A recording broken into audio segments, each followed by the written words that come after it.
महत्त्वाची बातमी, सरकारनं मद्यविक्री परवाने नव्याने देणे सुरू करावे. महसूल वाढीसाठी अधिकाऱ्यांचा अजित पवारांसमोर हा प्रस्ताव असल्याची सूत्रांची माहिती आहे. मद्यविक्री परवान्यातून राज्याचं उत्पन्न वाढेल असं अधिकाऱ्यांचं मत असल्याचं सूत्र सांगतायत. बियर शॉपमध्ये वाईन विक्रीला परवानगी द्यावी असाही प्रस्ताव असल्याची माहिती आहे. तर विविध योजनांमुळे राज्याची आर्थिक तूट 2 लाख कोटी रुपयांपर्यंत जाण्याची शक्यता आहे. राज्याचं उत्पन्न वाढावं यासाठी अधिकाऱ्यांकडून हे विविध प्रस्ताव देण्यात आले.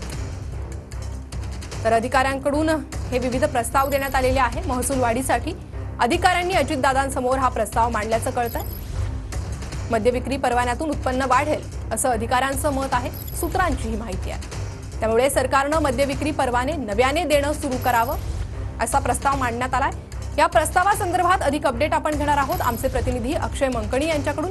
अक्षय, नेमकं काय म्हटलंय प्रस्तावात?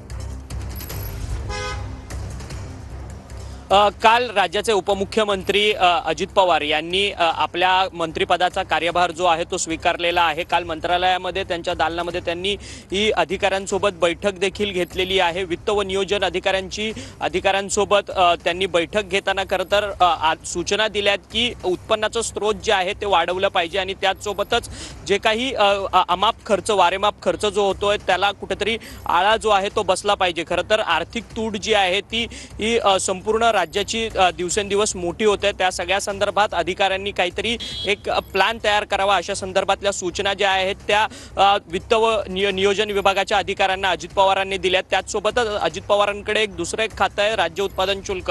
त्या राज्य उत्पादन शुल्काच्या खात्याच्या अधिकाऱ्यांसोबत देखील अजित पवारांनी काल मंत्रालयात बैठक घेतलेली. त्या बैठकीमध्ये राज्य उत्पादन शुल्काच्या अधिकाऱ्यांकडून सांगण्यात आलंय की नवीन मद्य परवाने विक्रीला जी आहे ती परवानगी द्यावी, जेणेकरून उत्पन्नाचं स्रोत जे आहे राज्याचं ते वाढलं जाईल आणि त्याचसोबतच जो अवैध दारू विक्री केली जाते, दारूंचा साठा केला जातो, त्या सगळ्या संदर्भात पण एक ऍक्शन प्लॅन मोड जो आहे तो तयार केला पाहिजे, जेणेकरून अवैध काळे धंदे जे आहेत ते त्यांना चाप बसेल आणि सरकारचं उत्पन्न जे आहे ते अधिकाऱ्यांकडून प्रस्ताव मांडण्यात आलाय. अक्षय, धन्यवाद या सविस्तर माहितीसाठी.